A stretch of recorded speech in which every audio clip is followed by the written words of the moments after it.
Broncos country. What a year it has been. Number one seed in all the AFC. Wait until the divisional round. We got the bye, but you know what? We'll look back a little bit in this episode at the season that has been quite honestly historic, and we'll look forward a little bit to the playoffs and maybe what's possible and who's going to be there. Can't wait to get it started with all y'all. It's time to get it started right about now.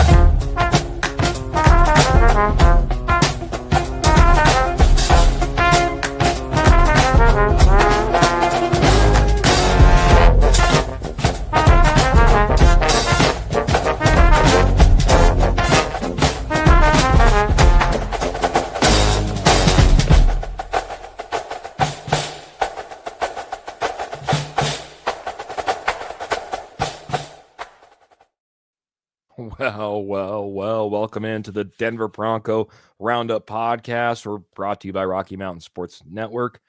We have an amazing sponsor. They're Morgan Trinkets. My name is Keith Brugman. I'm going to be your host, and I got my good, long-time co-host, guy who's been through it with me, podcasting about these Broncos since we're talking about a year in review. And Jody, you said it. Welcome to the show, Jody Moncrief, the judge himself. You said it as we got started, right before we got started. We need to take a look back at this season a little bit because, boy, it's been seasons we haven't wanted to look back on in the past, and this is one that we just should adore, appreciate, and give it all the love and flowers it deserves. Welcome to the show, my friend. Yeah, good to be here. Love this time of the year, and couldn't be in a better position to make this deep Super Bowl run. Ain't that the truth, man? Ain't that the truth? We worked hard this season, man. It didn't seem like it was going to come easy. Let's face it, there was plenty of doubt and plenty of doubters to start this season, Jody. We were picked among many to be probably in the third spot in the AFC West. Picked among a few to be fourth in the AFC West.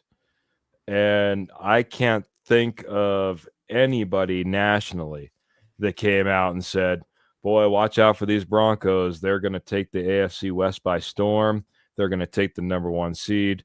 They're marching all the way to the Super Bowl.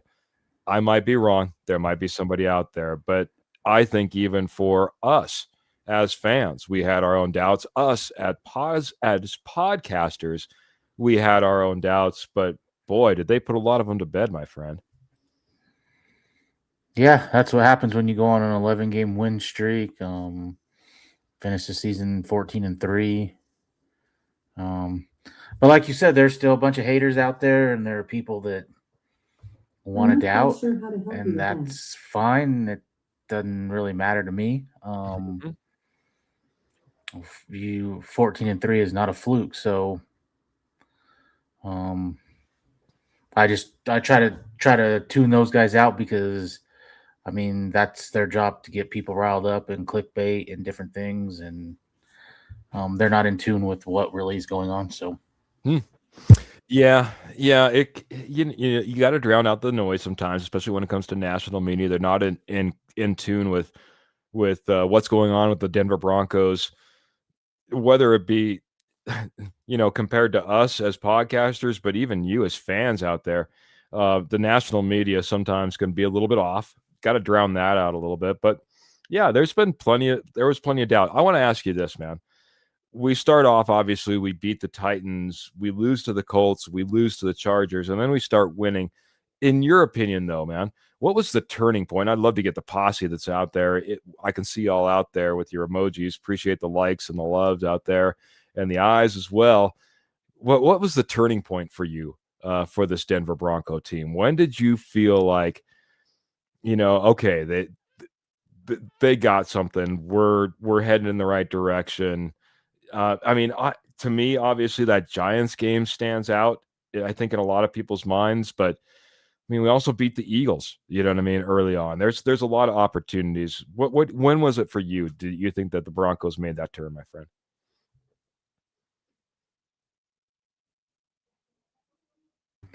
Sorry, the Eagles, the double-digit comeback in the fourth quarter. And then Sean Payton having the balls early in that fourth quarter to go for two and take the lead. That's where it all for me. And I still remember when Jim Nantz said, "There's Denver's signature win." Yeah. Going, Philly had won something like 20 or 21 games or something. They were on a roll at the time, and you went into their house and did it. Something that you didn't do the year before. Yeah. No, absolutely right, man. Like, that's why I brought that as one of the games that we could maybe pick out, because I think that Eagles game was pretty significant. To me, I probably will stick with the Giants. The Giants game, for me, just what they were able to do. I know that this defense was is formidable. I know that they can absolutely dominate just about any team in the league. But then to see what this offense is capable of.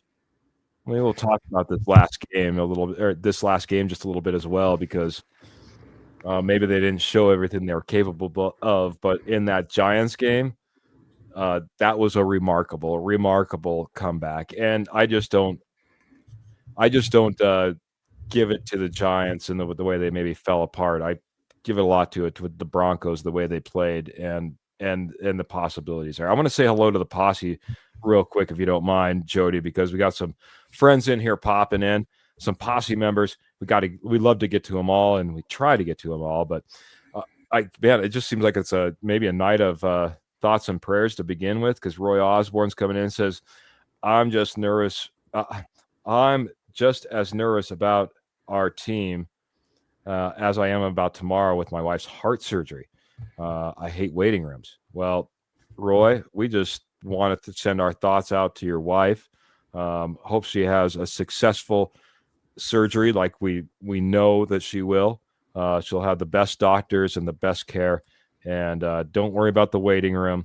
It'll pass quicker if you don't think about it that way, my friend.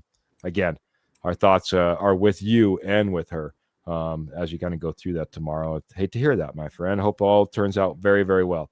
Adam and Kayla saying, good evening, family. Let's go Broncos. AFC Championship tickets are purchased.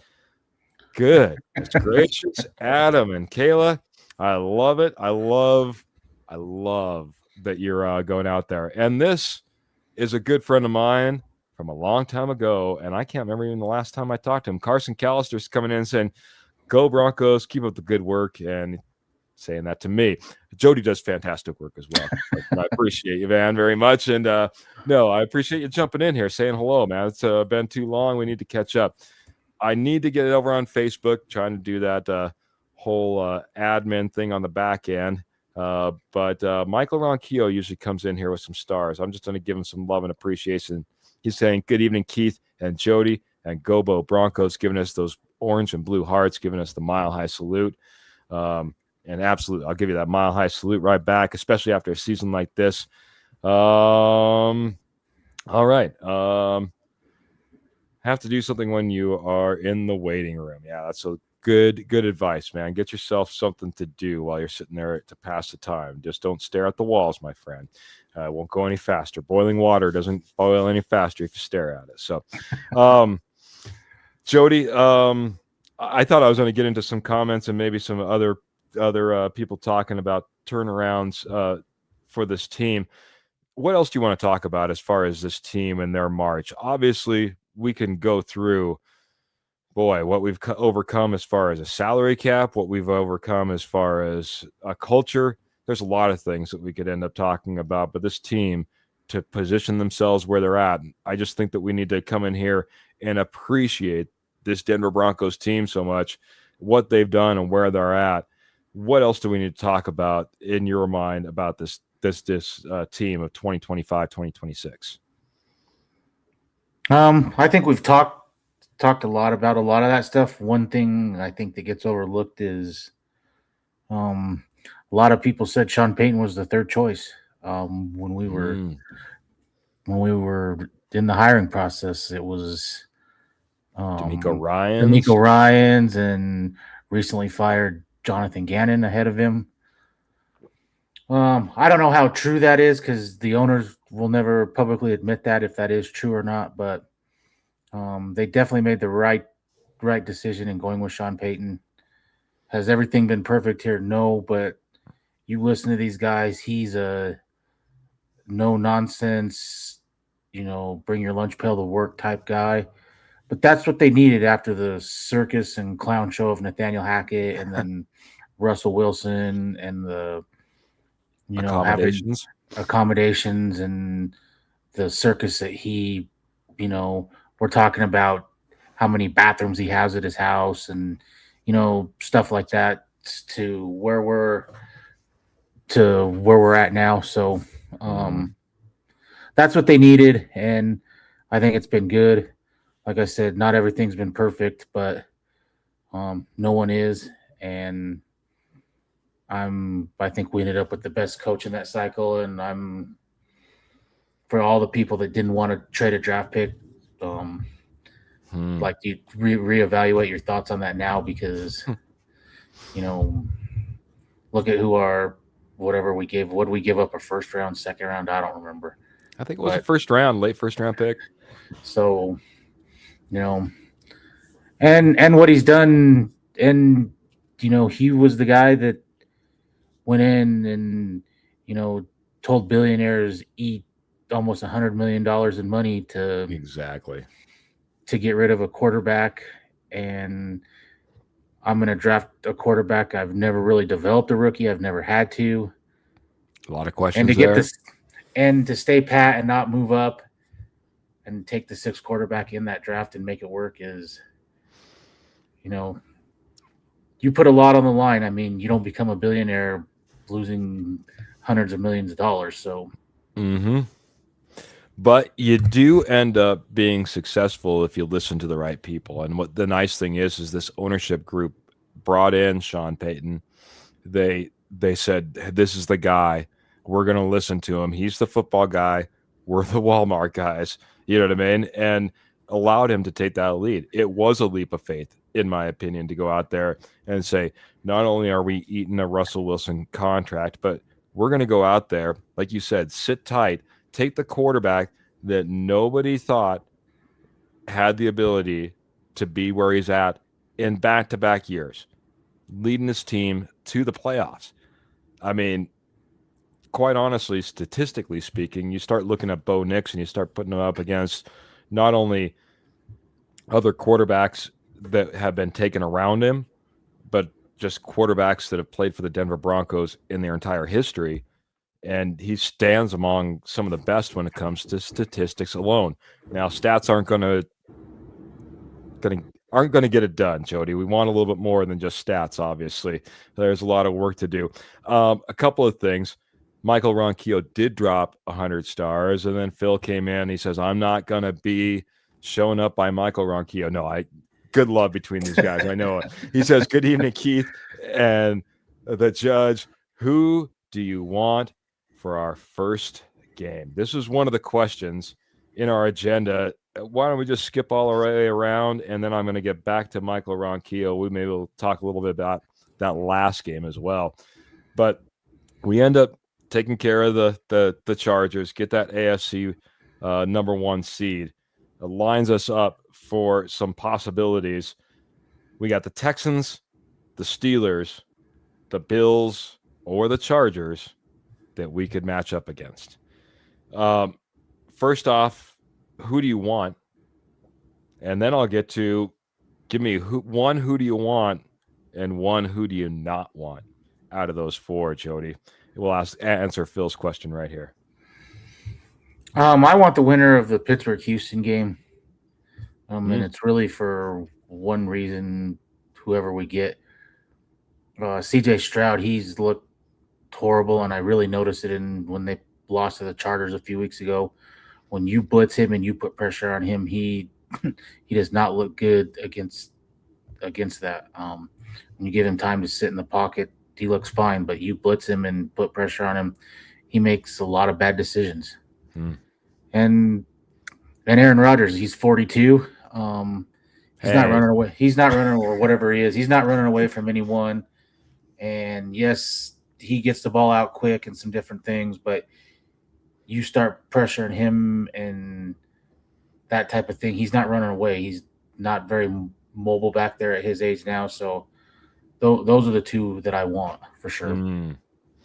Gives me two that I want. So he gets none that he doesn't want to face, then, at least until I get done talking. Well, one that I don't want to face. I do. Sorry. No. Now it's my turn, my friend. You double dipped on one, so I'm taking my two. I'll give you one that I want. I'll give you one that I don't want. I'll take the Bills, man. I'll take the Bills that I want. I want the Bills. I think the Bills are a completely different team than they were a year ago. I think they're not as confident. I want a revenge game. I want a revenge game from last year, and I want to go in there. I want to take care of business. The Bills I want. The one I don't want is one that you already named. I don't want the Texans, man. I'm not keen on that defense, man. That defense has kept good teams in check. And I understand that the Broncos do really well in games that they just try to stay within reach and take care of business in the end. That's been it seems like they've been their motto all year. If you look up and down from games that we won that are single score games to games that we lost that are single score games, we are riddled from top to bottom, Jody. But the Texans scare me. That defense scares me.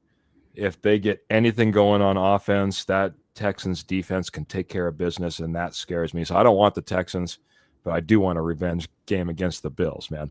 Now, if you want, you can talk about who you don't want and who you do want. Buffalo Bills, I do not want to play in the AFC playoffs, says Michael Ronquillo. So I'm not getting any love there from Michael Ronquillo, but hey, Pearl's right there.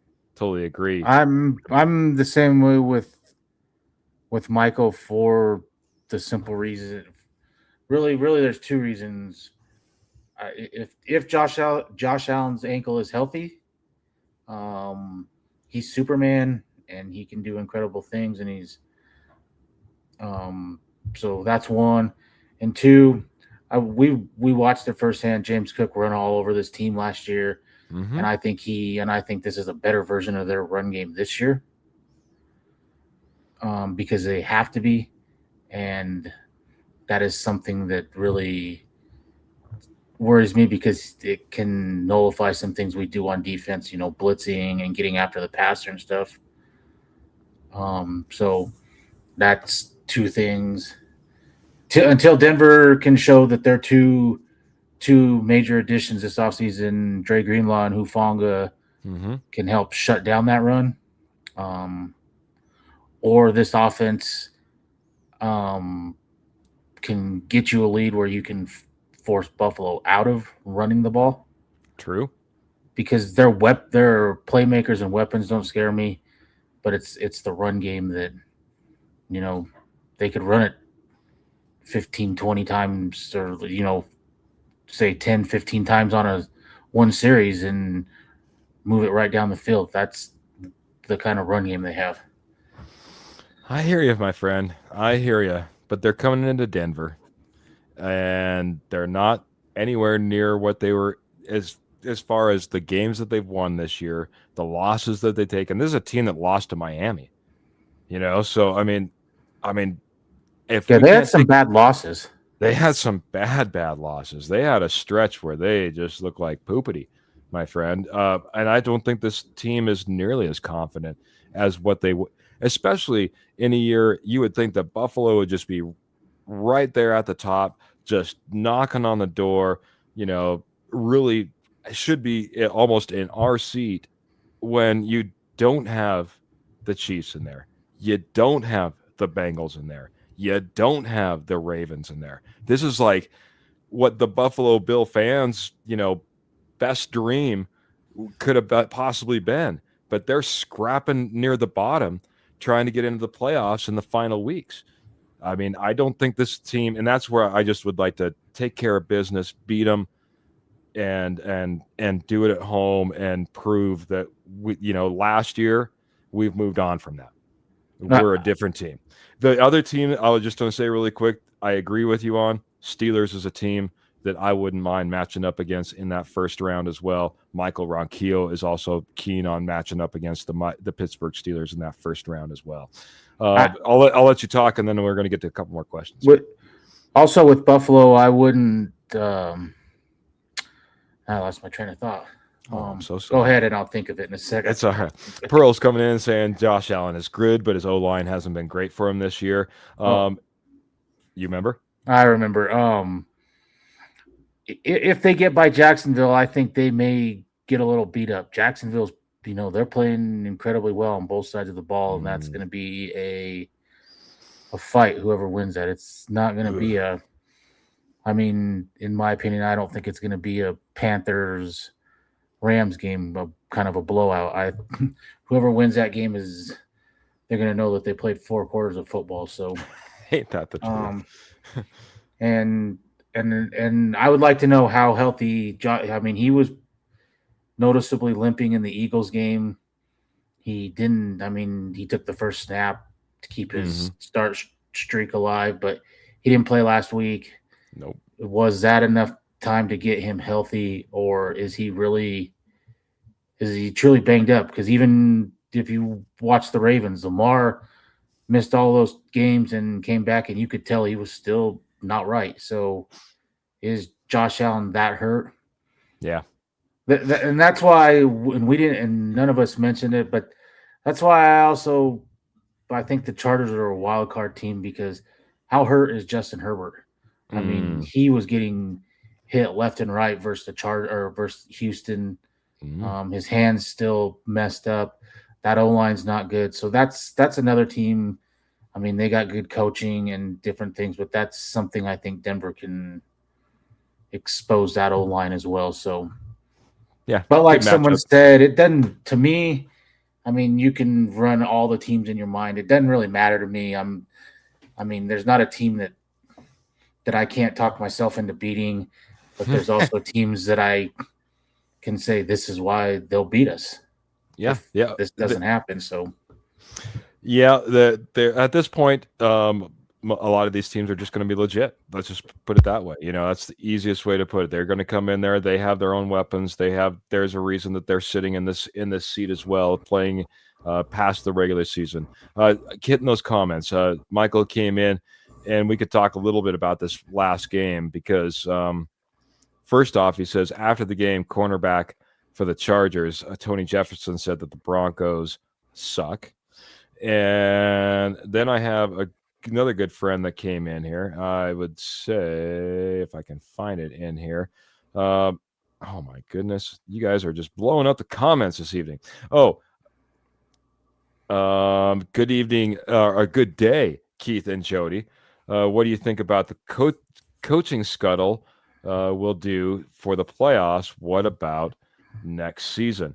There's a couple of things that we could probably hit. This is another one. I don't think this is the one I was looking to get to. Though, hey, Keith, good to see you, my friend. This last game, and I'll find the comment. How much are we saving, Jody?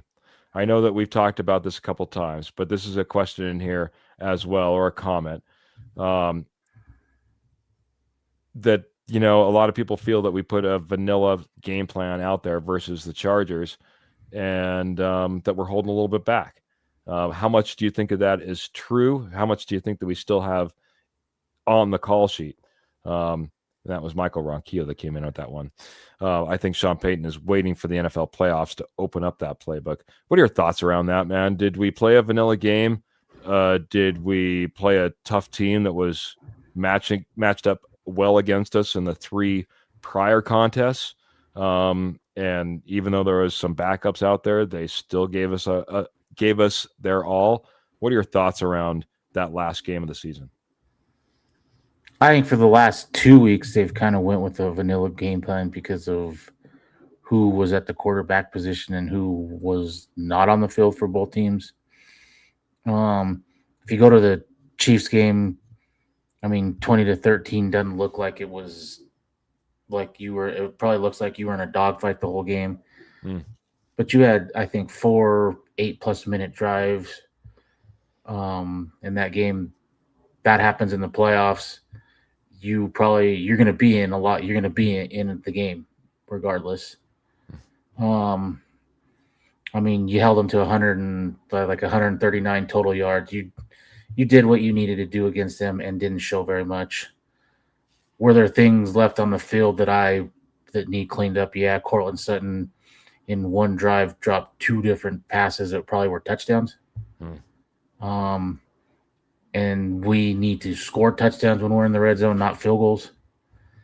And then last week, I'm kind of on the once Denver got that pick 6 and went up double digits, and after about probably the second or third drive, you could see Sean Payton said, Trey Lance, he's doing nothing against us today. He doesn't have it, and if he had 50 plays for the game, they're down to 10 maybe. I mean, you could just see it was very vanilla, bland. So I'm not worried about that. There's 2 things for me that worry me going into the playoffs. It's the amount of times you've been in the red zone the last 3 games and you are not scoring touchdowns. That's got to change. And then the run game. I think at this point someone's got to get with him, or he's got to look seriously in the mirror, and you've got to run Jaleel if Dobbins doesn't come back, because he's averaging 5.1 a carry.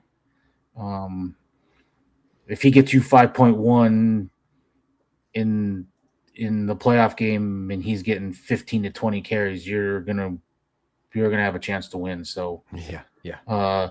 It's not there with Harvey right now. This is not the time we still got to force it because he's a second-round draft pick. I mean, he's going to see the field because he still makes plays, but that means he sees the field a lot less. At this point, I don't really care. If Jaleel can rip you off 5 a carry, let's get into that type of football game, because that's right up there with what J.K. Dobbins was getting you. So. Looks like I need to find Phil's comment. Phil, I apologize. But I agree with you, man.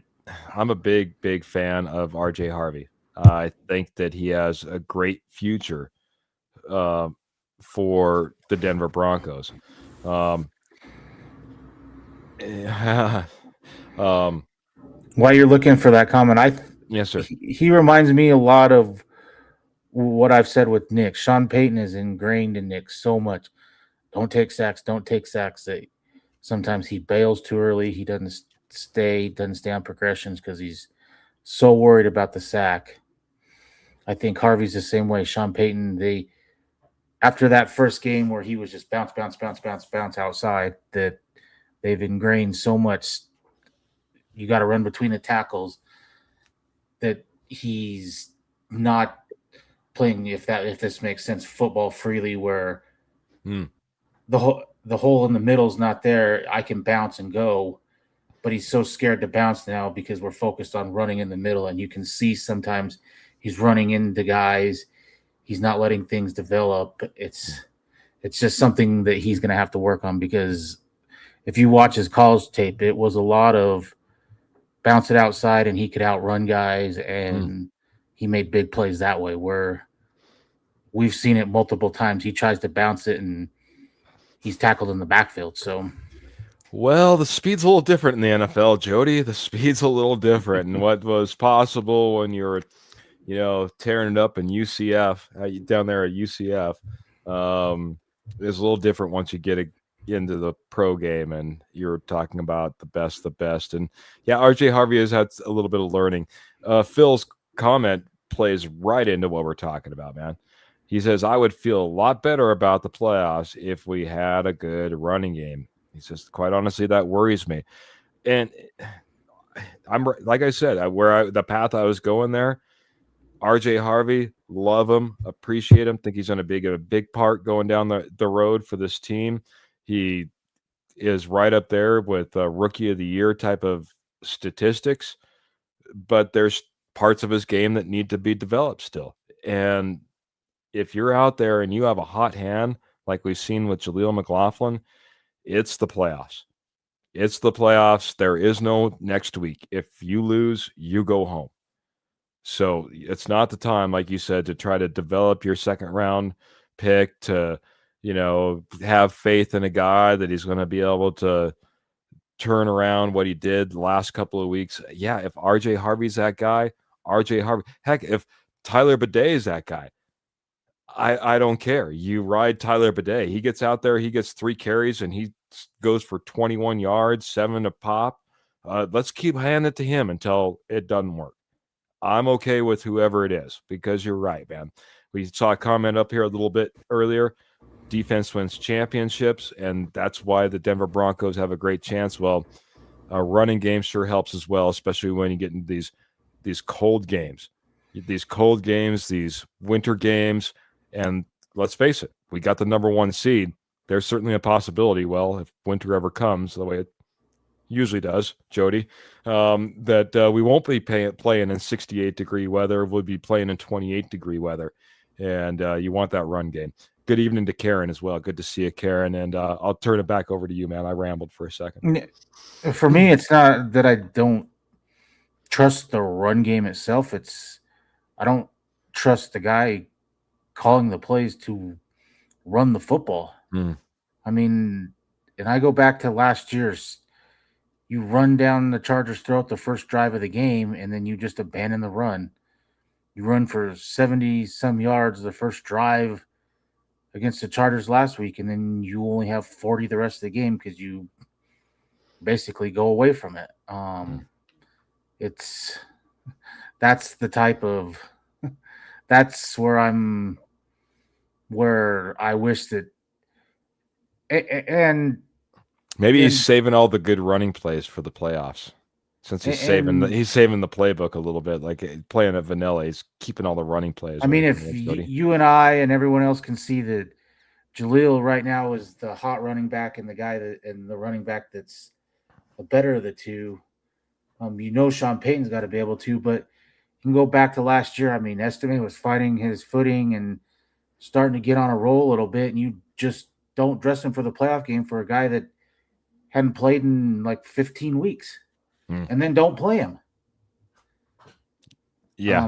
So that's what worries me. I mean, I at first we all thought it was a joke when he wrote "run it" on the back of his play sheet, but now I feel like because it's always there, and I never see the play sheet flip to that side where you don't see it. I feel like it's sometimes a big middle finger to people, like I'm not going to run the football, so deal with it. Yeah. I'm not flipping it to that side. Yeah, there's a little psychology there, maybe. I'm not going to try to be a psychic, but we'll try to figure out as Pearl's talking here. I'm going to talk about Pearl here in just a moment, and then we'll get to this. But Pearl's saying, I just pray J.K. Dobbins comes back soon. We'll talk about J.K. Dobbins, Dre Greenlaw on the other side, but right now I need to talk to you about Morgan Trinkets. Morgan Trinkets has been your headquarters for Southwest Pottery, Southwest Jewelry, estate gold at wholesale prices for over 35 years.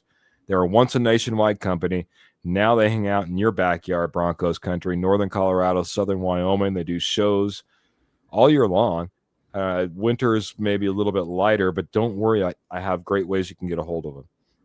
You can type in Morgan Trinkets Co. That's Morgan Trinkets Co. over on Etsy. You all know Etsy. Morgan Trinkets Co. Or with our good friend Pearl Heater owning Morgan Trinkets. If you type in Pearl Heat over on eBay, bam, you're right over there checking out what Morgan Trinkets has to offer as well. I know over on Etsy, all major credit cards are accepted. All orders over $50 are shipped absolutely free. Check out eBay. All terms and conditions apply over there. But I do a little bit of eBay as well and love eBay. Check out Pearl Heat over on eBay. I'm sure she'd love it. We love it, Pearl, for all the great support she gives to this show. If you love the show, please check out Pearl Heat over on eBay, Morgan Trinkets Co. over on Etsy. Check out what they have to offer. We'd appreciate that a ton as well. Boy, I got to see. Roy is saying, I disagree that defense wins championships. I believe it's complementary football wins championships. And there's truth in that, man. But if you had to lean on one, I'd probably lean a little bit more on the defensive side. J.K. Dobbins, Dre Greenlaw. Now, I got a couple of things here. J.K. Dobbins was quoted talking to a fan saying, I could be back sooner than the Super Bowl. That doesn't give him a whole lot of opportunities in between now and then after we win the number 1 seed. When do we want to see him? When do you think we see him? When do we have to see him? Jody, what are your thoughts around J.K. Dobbins? I know you've been crying for this guy to get back onto the field. I think a lot of Broncos country has. From everything I hear, it sounds like AFC title game. But in my mind, and maybe I'm totally wrong, maybe someone in the chat knows more than I do, but if you're going to be back and ready to roll for the title game, and this is not a soft tissue injury where you can, re-aggravate it pretty easy, what really is 7 days, 6-7 days? Especially when the AFC title game definitely is not 100% guaranteed. This is true. For me.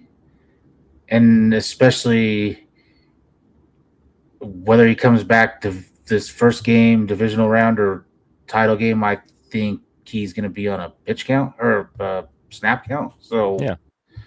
Anyways, so in my mind, if AFC title game, if that's where he thinks he can be back, what is 7 days?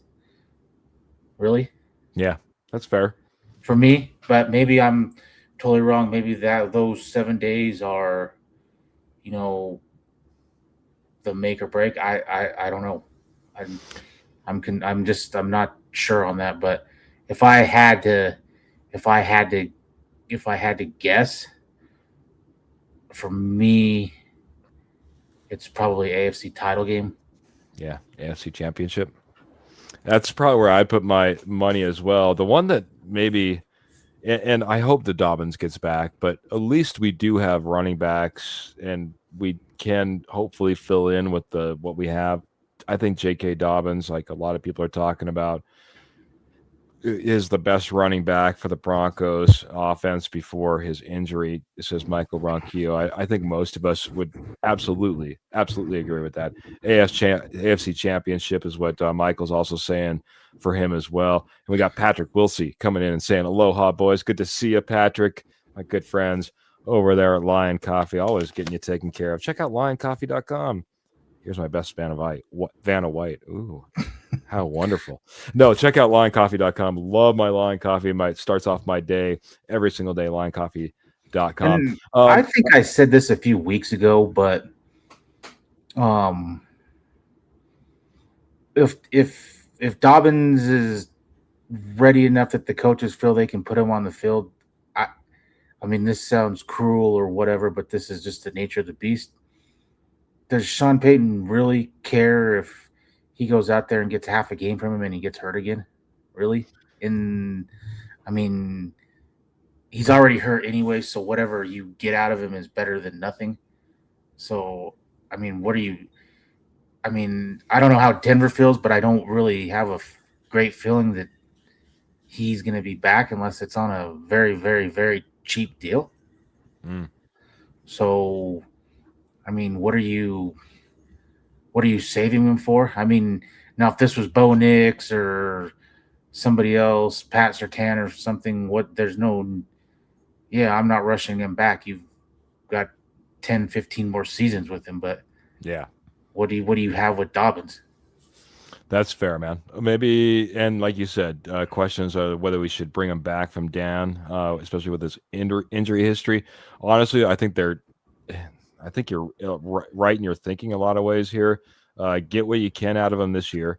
If he's able to go, if you think that he gives you the best chance to win, even if he's not 100%, I think you need to get him out there, give him a try, because I don't know if you do bring him back. I mean, you look at running backs after their second contract, after their third contract. I mean, J.K. Dobbins has seen a few teams, ladies and gentlemen. So, I mean, and he's got an injury history. I just don't know if you bring back a J.K. Dobbins. Now, on the other side, get to this one before we had to start wrapping things up, man. I mean, and look Time's at the ticking by. Chargers. Look at the Chargers. I mean, he almost ran for 1,000 yards there, and they were quick to move on. I don't want to say quick because they put that they would match or whatever that thing that, but I mean they weren't jumping to bring him back, and he was their best running back last year. So I can't really see Denver in the same mode, especially with them drafting Harvey. They're gonna want to see more from him. So I can't see Denver just saying we're bringing him back and we're going to pay him and bring him back. So, yeah, I will say this Denver Broncos team has surprised me on a few different roster moves though throughout the years, and that's okay, man. It seems like this worked out. Good to see Captain in here. Good to see you as well. The other one that I wanted to get to, man, like I said, time's going to be ticking away if we're going to be talking about a few things in here. Dre Greenlaw is also a player that's obviously we'd love to have back for this playoff run. Denver Broncos are hopeful for him to come back possibly by the divisional round. Next game we play after this bye week. However, Carini Reed, who's been not on the active roster, is now on the active roster. Does that news change anything to you? Do you think Carini Reed has been brought up specifically because of the Dre Greenlaw injury and the worry that he may not be ready? Because I also look at Carini Reed, and I think he's one of our better special teamers as well, and we'd like to have, obviously, all hands on deck as far as that's concerned. So I think you need to take that into account as well. Do you feel good about Dre Greenlaw? Is he going to be back for divisionals like the Broncos hope he will be? Yeah, I think he'll be back, and I think that this bye or getting the 1 seed was huge for him. It bought him another week. It gave him basically 3 weeks. So I'm not worried. I mean, the people that say he's got injury history, I mean, I kind of look at it. That was a fluke injury that he was coming off of in the Super Bowl. And when we signed him, we knew what the deal was. And I think there were some things when Denver was able to go into Philly and win that game, and the way they kind of started, and the way also Strnad was playing, it bought them some extra time where they didn't have to rush him back. I think he could have came back sooner, but there was no need for it, mainly because of the way Strnad was playing. I mean, he was playing out of his mind. So he got a hamstring injury. I don't want to say he's injury prone yet, because if he comes back and everything's good after this, he's going to be here next year regardless. I mean, they signed him to a 3-year deal. He was I think the first guy, I don't remember him or Hufanga was signed, but there was the first 2 guys that they went and signed in the offseason. So he's going to be here. Plus, he's going to have a whole another offseason with this training staff, hopefully healthy, not having to nurse an injury like he was coming off of. And I think he'll be better. Denver, since Payton's been here, they've had, awesome injury luck, really. So, but for divisional round, he'll be ready to play. He'll be a starter. And I guess the only bad thing about that is they're not really doing a rotation with Strnad, so you probably won't see him a lot. And he's been, he had a sack Sunday. He's been playing really well. So I hate to see him not get in the rotation, but Dan's really going to hate it then because he says Sternad should be starting. Yes, even over Alex Singleton in his opinion. He likes what Sternad puts out there on the field. Gotta agree, man. If there's I don't know, I haven't looked up contracts or anything like that, but if there's a guy that I could see end up getting an opportunity with another team to be a starter, Justin Sternad seems like he's out there proving his worth for sure. Yeah, big Sternad fan here. That's the How much do you think this injury to Greenlaw? I mean, he hears the chirps of you're injury prone. Mm-hmm. Go get someone else. How motivated do you think he's going to be to, especially if you get Buffalo and they try to run at you 30 plus times? How motivated do you think he's going to be to the game that you've seen last year, James Cook running all over you? I was brought here for that exact reason, to not let that happen. Yeah, I hear you. Two things. I think that Dre Greenlaw is that type of player that doesn't have to give himself extra motivation to go out there and play his very best. I think that's something that he just does on every single play. But on the flip side of that, I was really expecting a larger impact from Dre Greenlaw when he was out on the field, and he had a game or two, I feel, in his stretch maybe, but it wasn't. I didn't feel like it was this overwhelming. Oh my gosh, that's Dre Greenlaw. That's our guy. Not like honestly, Hufanga, like you were talking about, that was brought in about the same time from the same team. Hufanga has definitely seemed like he's had those moments maybe earlier in the season, but he had those moments like, holy cow, this guy, man, holy. And sitting back there next to Brandon Jones, that was that helped him out a lot too.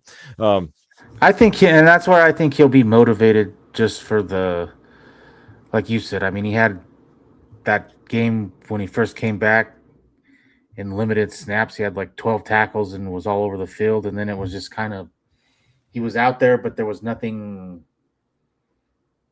other than I think he did have that one interception, I think against Washington, but nothing really. I mean, nothing that anyone, I don't have anything really memorable. So I think there's some motivation behind it, and he knows that's why he was brought here. I mean, he did like Denver. The first moves that they made in the offseason last year was re-sign DJ Jones and a big hitting safety in Hufanga and a linebacker in Greenlaw. So, I mean, he knows why if he goes and watches that Buffalo film.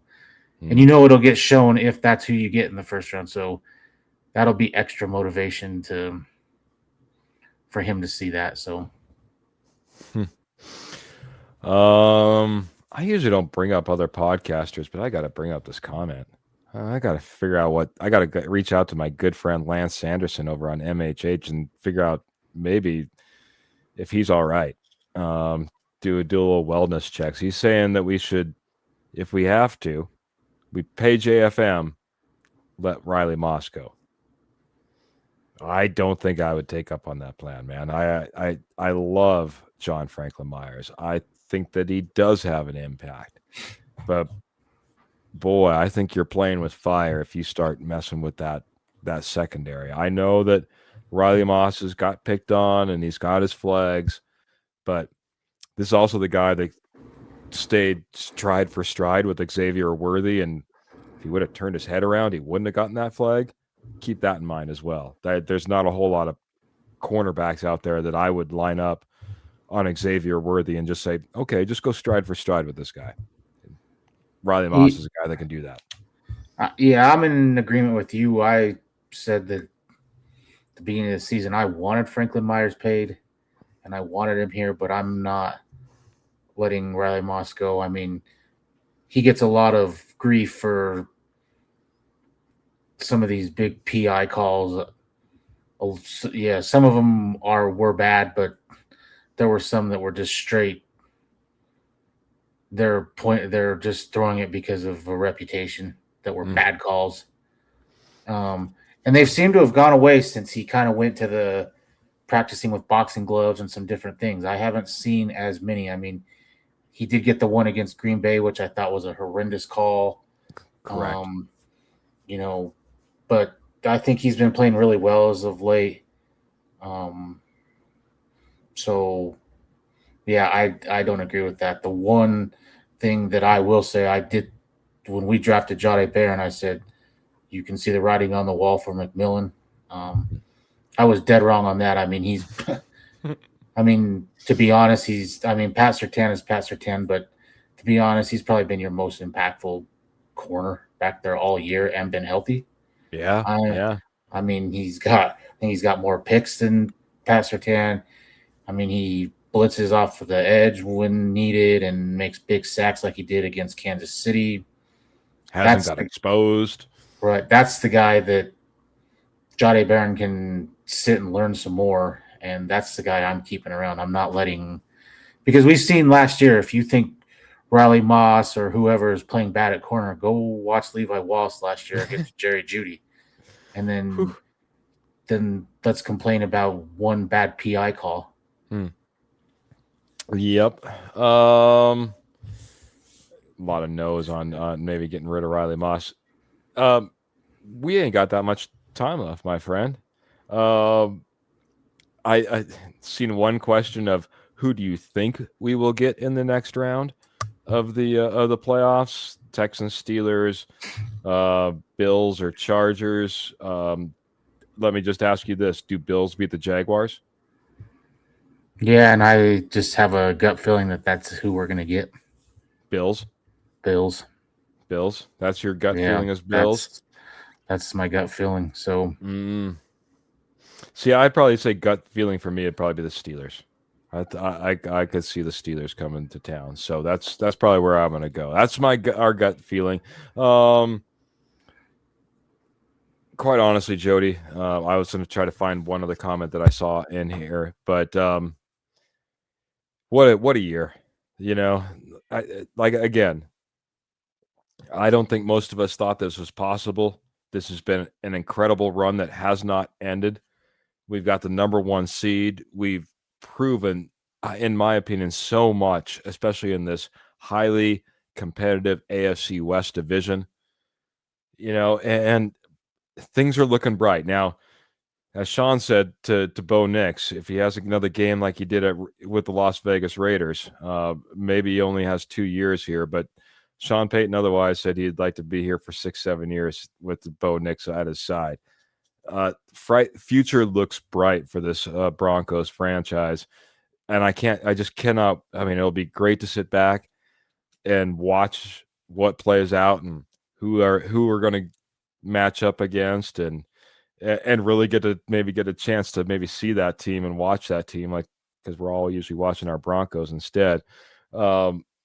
But boy, it's going to be tough to sit back and wait for that to happen. A week without Denver Bronco football, knowing there's more football to come. It's great. It's great. It's a great place to be. And it looks like I got to get some stars from Michael Ronquillo. I'll hit that before I get out of here. But some thoughts around that, my friend. So there's, I think, 3 time slots you can play in. You can play in the Sunday or the Saturday night game, or the early Sunday game, or the 2:00 Sunday game. Where do you want Denver to play? I mean, they played in the early Sunday game last year. Mm-hmm. Do you want that night game here in Denver? I mean, that's going to be a wild crowd. Yeah. From some of the reports I've seen, it sounds like there might be snow. Is that a good thing, a bad thing? I mean, Payton's going to have to change up some things, because I don't think you're going to be able to throw it 45 times in the snow. No. So maybe it'll be a good thing, because he's going to have to be forced to do something that he doesn't want to do. This is the second time I'm kind of giggling, because when you said that, if Dobbins comes back, we'll keep him on a pitch count. feels like we've done that with our running backs all year at times. It doesn't matter if they're healthy or not, or what their status was. Yes, maybe Sean Payton will be forced to run the ball. Snow would be kind of cool, just to have that aspect back into a game. I don't know if it necessarily helps us, but the home crowd does. I'd want to either stay on schedule with the 2 o'clock game or have a late game to have that atmosphere that will be mile high and absolutely will force the opponent into mistakes. Well, The I would the love that Saturday night 6:15 kickoff.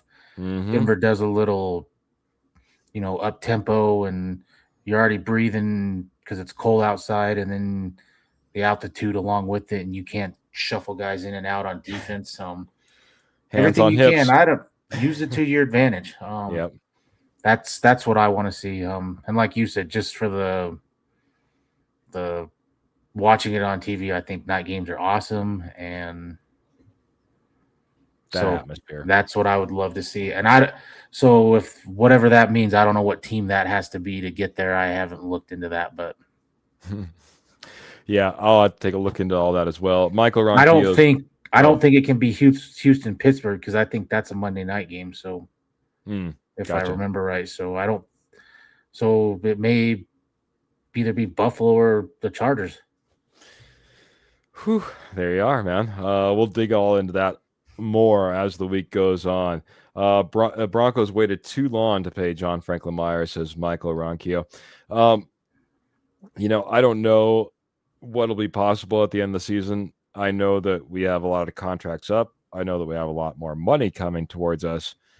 I would love the opportunity to still keep the guys together, keep the old band back together, and bring back John Franklin Myers. And let's face it, we saw last year where some of the Broncos players have went in and adjusted their contracts in order to keep other players on this team, free up some space, and have the best team possible. You don't know until the very end, but we'll keep an eye on it. John Franklin And Myers, great player. Love to see him around. I think he'll be pivotal in our run as well. and I said earlier that I thought Ben Powers probably is gone. That saves you some money to sign someone like him.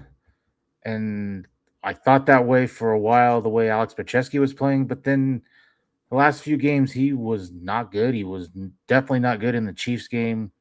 Chris Jones was doing work on him. And now that they've got Ben Powers off of this rotation with him and he's finally back, I think it's noticeable why Ben Powers was a starter and Alex Pacheski wasn't. So that's another thing where I thought maybe they could save some money. Now they may not be able to. That's fair. That's fair, my friend. Well, here we are, man. End of the hour, end of the podcast, man. Let me get some final thoughts. By the way, Captain was out there. He went to the Drive game and then went to the Super Bowl that year. So, what a nice memory to have. So, yeah. Unfortunately, yeah, we got blown out by the Washington football team, Washington Commanders, Washington Redskins, if you go back in time far enough.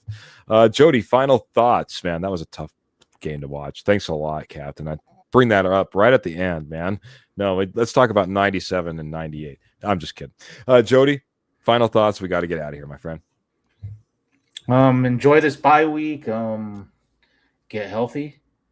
I mean, you're as healthy. If you want everyone back, you got to win this divisional round. Probably get your starting center back. You might get Dobbins back. But get healthy, enjoy it, and hopefully they are as focused. You can tell Sean Payton is because he's basically, I mean, he just was about 2 seconds on cooler AFC champs onto the next, and I mean he did a little bit on the getting the 1 seed, how important it was. It's basically because you don't have to play an extra game and everyone else does. But it was quick and it was on. I mean, those were 2 of the 3 goals, but goal 3 was the one that he wants. I think goal 3 is the most, and he would never tell you this, but I think goal 3 is a selfish goal in the fact of he become the first head coach ever to win the Super Bowl for 2 different teams. And that probably, if you thought he was on the fence as a Hall of Fame coach, there's no on the fence anymore if this happens. Yeah. And he can give the middle finger to everyone that said you can't win with you overdrafted Knicks and you can't win with the sixth best quarterback in a draft and all that. So he's got some motivating things, and I think Denver does as well. I mean, people have doubted him all year. They're still doubting him. So they've got motivation there, and I'm excited for this run. We haven't seen it in 10 years, so enjoy it. Yeah. Geez, Jody, all in here, doubters and middle fingers. Final thoughts. My goodness gracious. No. No hate going on here, and no middle fingers to our posse members, man. We appreciate y'all a ton. You came in here, you rocked this episode, man. Absolutely killed it, man. I couldn't keep up on all the comments. I appreciate everyone's came in here. I probably missed a few of you.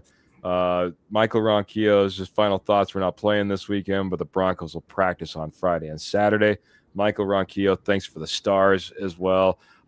Mr. Phil McLaughlin, thank you for your stars as well. Thanks to everybody like Karen coming in here and saying thanks as always. No, thank you. We appreciate you all so dang much, man. Been a fantastic 2025, and 2026 is just getting started. How's it getting started with your Broncos sitting back, watching everybody else play as they wait to see who their opponent's going to be, all beaten up coming into Mile High Stadium. We got the number 1 seed. Things are looking absolutely beautiful for 2026. Let's keep it going. Wear that orange and blue with pride all week long, man. And by the way, we're on Apple Podcasts. We're on Spotify. We're on Facebook. We're on YouTube. We have shows scheduled all throughout the week, even when Keith almost forgets about them. We have ones on Wednesdays. We have one on Saturday. We do post and pregame. We have Jody was just rocking it out last night, man, on the Juice. And you got to check out the Juice. It comes on every Tuesday as well with Mr. Kenny Kirkpatrick. From all of us to all of you, we appreciate you a ton. We get out of here one way only. Boots in the stirrups, guns in the holsters, and, of course, the Denver Broncos right there in your heart. Have a great week, everybody. Can't wait to see you again. Mile High salute.